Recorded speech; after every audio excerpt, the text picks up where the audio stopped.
Before we begin, I want to take a moment to honor the cultures behind the stories we are about to explore. The tales shared here come from many peoples, lands, and traditions. I do not change these stories to fit modern expectations or to align with today's social standards. Instead, I present them as they were told, sometimes beautiful, sometimes harsh, sometimes challenging.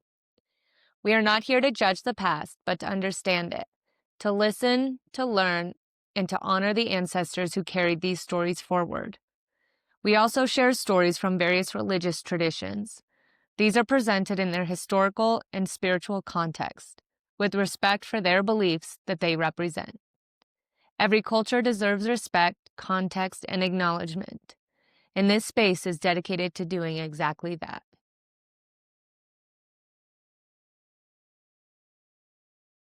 Story 1, Flora, the Return of Blossoms. In the turning of the seasons, when the earth begins to loosen its hold on winter, and the air carries a quiet warmth not yet fully claimed, there is said to be a presence that moves unseen across the fields. She does not arrive with thunder or command, but with a gentler certainty, stepping where the ground has long been still. Wherever she passes, something stirs. Buds that had remained closed begin to swell. The stems that seemed lifeless lift toward the light. This is Flora, keeper of flowers, whose presence is not announced but revealed in the unfolding of what has been waiting. She is not counted among the most powerful of the gods, nor does she demand the attention given to those who rule sky or sea. Yet her work is no less essential.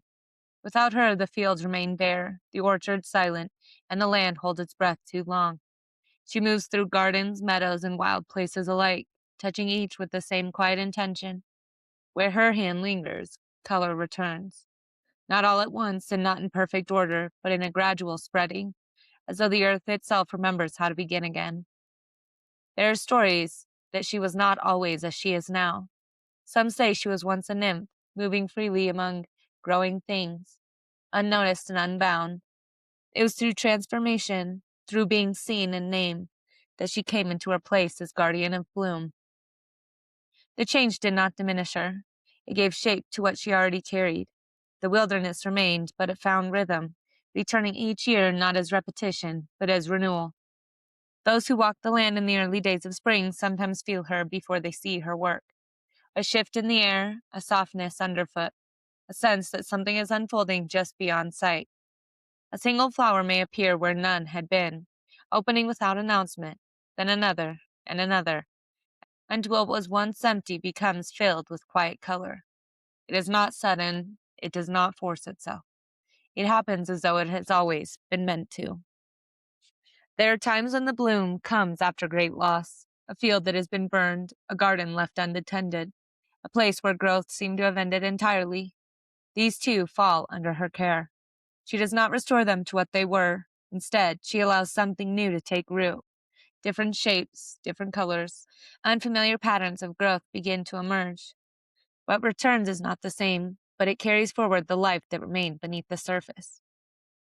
Those who tend gardens often speak of this without naming her. They notice how certain seeds wait longer than expected, how some blooms appear in places where they were not planted, how the timing of growth does not always follow intention. There is a sense that something else participates, guiding without control. The hand that plants may begin the work, but it is not the only force that brings it to completion. In older times, festivals were held in her honor, though they were less about worship and more about recognition. People gathered not to call her forth, but to acknowledge that she had already come. Flowers were worn, scattered, and shared, not as decoration alone, but as a reflection of what had been restored. Laughter and movement filled the spaces where silence had lingered, as though the return of bloom called for a return of life in all its forms. Yet even without such gatherings, her presence continues. It can be seen in the smallest opening of a bud, in the persistence of green pushing through soil, in the way a barren branch suddenly holds color again. These are not grand gestures. They are quiet affirmations that life does not remain dormant forever. What she brings is not a return to what was lost, but a continuation shaped by what has passed. The bloom carries within it the memory of winter, the weight of stillness that came before. It does not erase that time. It grows from it, Each petal, each stem, each burst of color holds within it the trace of what allowed it to exist. And so the fields fill again, not as they once were, but as they are now, changed, yet alive. Those who walk among them may not think of her, may not name what they see, but the bloom remains, steady and unfolding, a quiet reminder that what returns does so differently, carrying forward both what has endured and what has been transformed. Story 2: The Spring Maidens, the Thaw that Wakes the World. When winter has held the land too long, when frost has settled deep into root and stone, and even the rivers forget their movement, there comes a moment, not marked by date or decree, when something shifts. It begins beneath the surface, where ice loosens its quiet grip, and the earth, long pressed into stillness, begins to breathe again. In older tellings, this change is not the work of sun alone, but of figures who move across the land unseen, known in various regions as the Spring Maidens, bearers of thaw and awakening. They do not arrive all at once, nor do they command the season to turn. They walk slowly, touching what has been held in suspension, calling it gently back into motion. Their presence is first felt in subtle ways. Snow softens at its edges, no longer fixed but yielding. Water gathers where there had been none, slipping free from frozen ground, tracing new paths along the earth.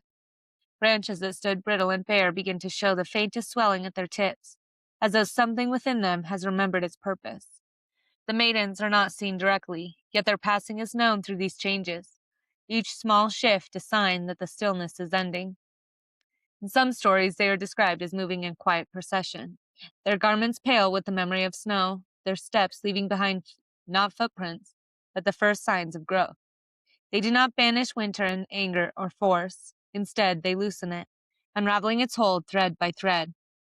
The cold does not vanish at their arrival. It lingers, retreating slowly, as though persuaded rather than driven away. In this way, the turning of the season is not a break, but a transition, guided by presence rather than command. There are places where the thaw comes unevenly, where patches of snow remain long after the surrounding ground has softened. In these places, it is said that the maidens have not yet passed, or that something beneath the surface requires more time before it can be brought back.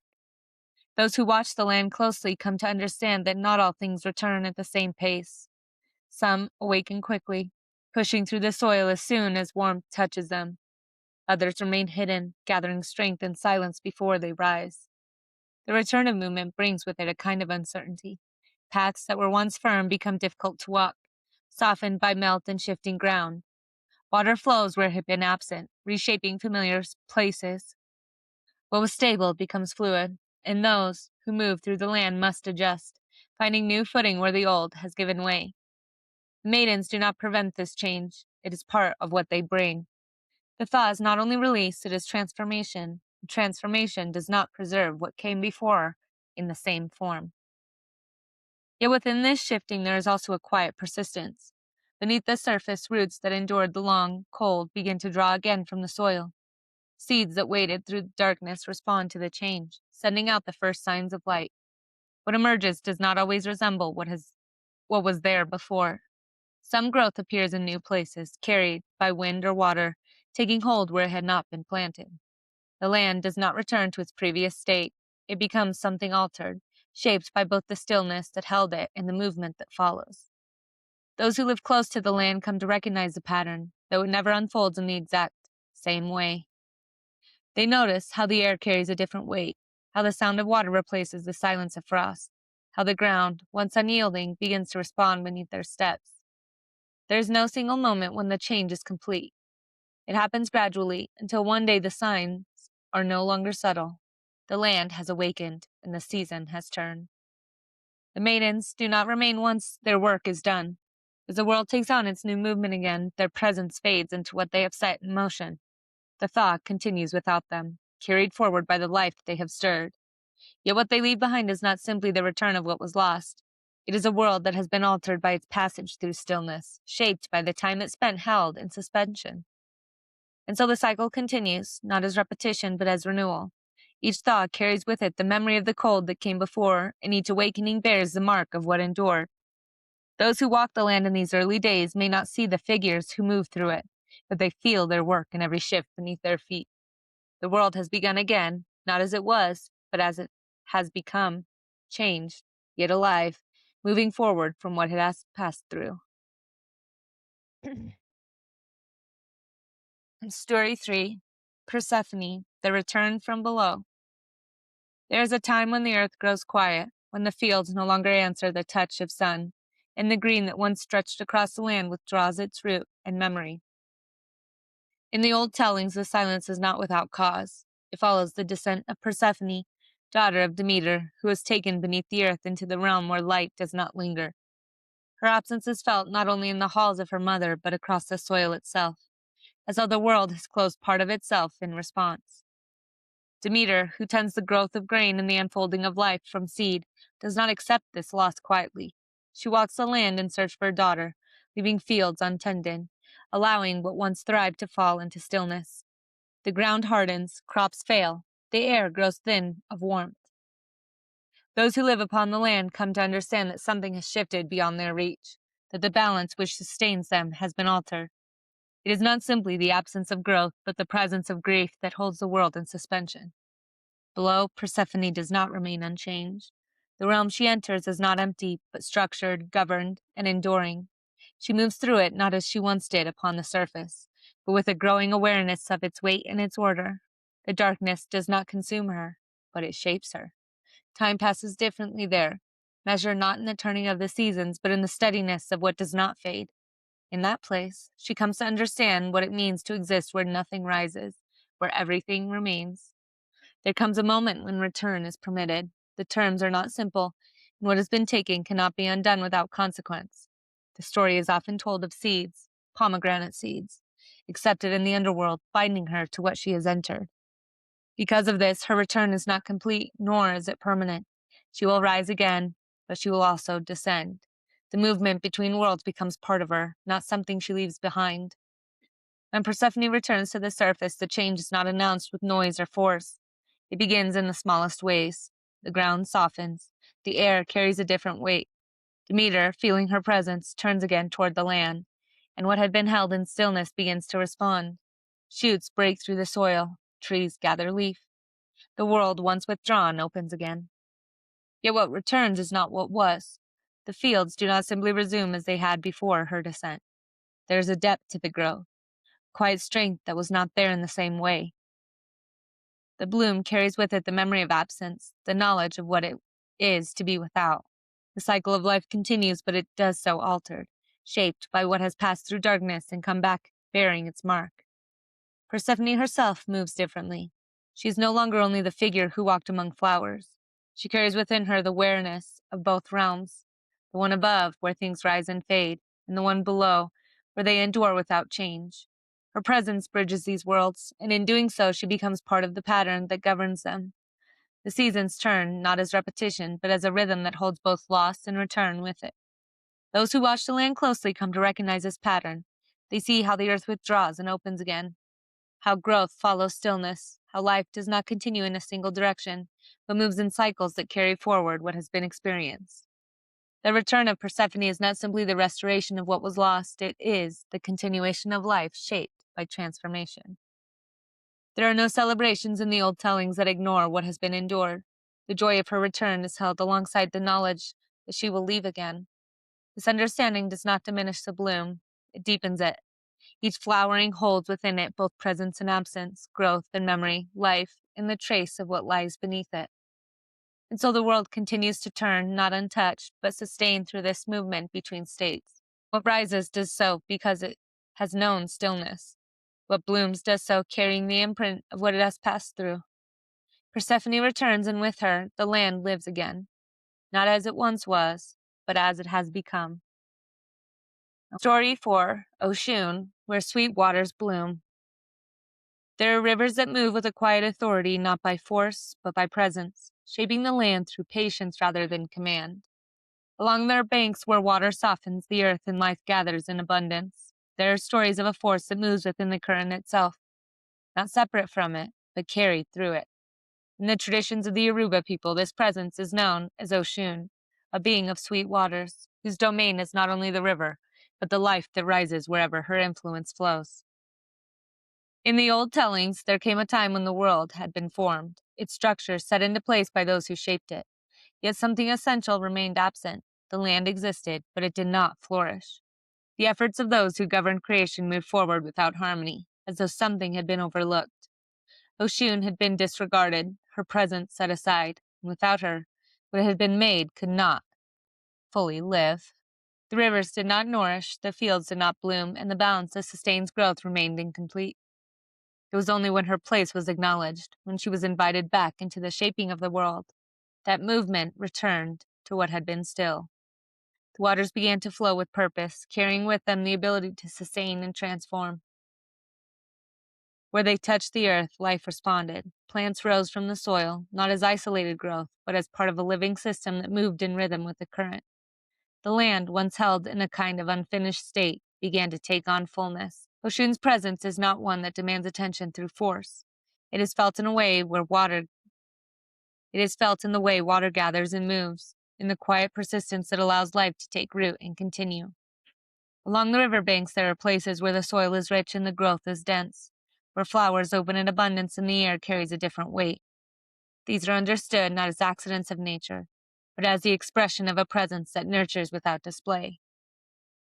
Those who come to the water do not always see her, yet they feel the shift. The surface may appear still, reflecting the sky above, but beneath it there is movement, a steady flow that shapes what it touches.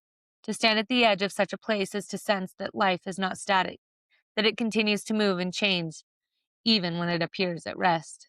The water does not hold on to what passes through it. It carries it forward, transforming without clinging. There are offerings made at the river's edge, small gestures of acknowledgement, given not out of obligation, but as recognition of what has been received.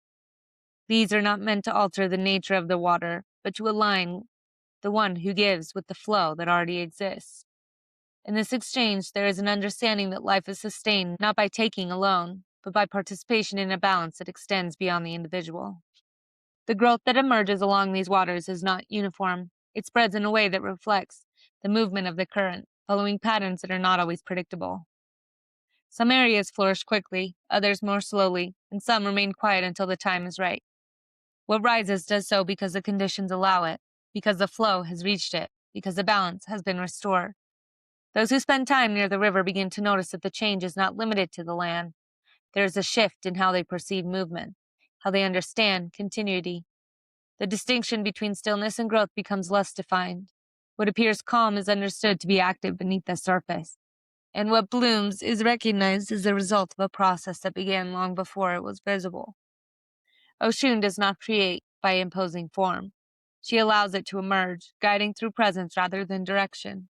The bloom that follows her is not a return to what once was, but the unfolding of what has been possible through restored balance.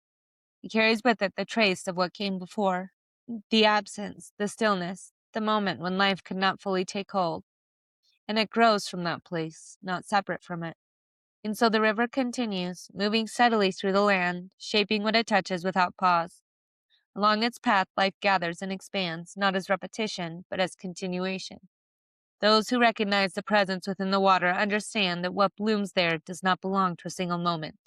It is part of an ongoing movement, one that carries forward what has been restored and allows it to take form again, altered, yet alive.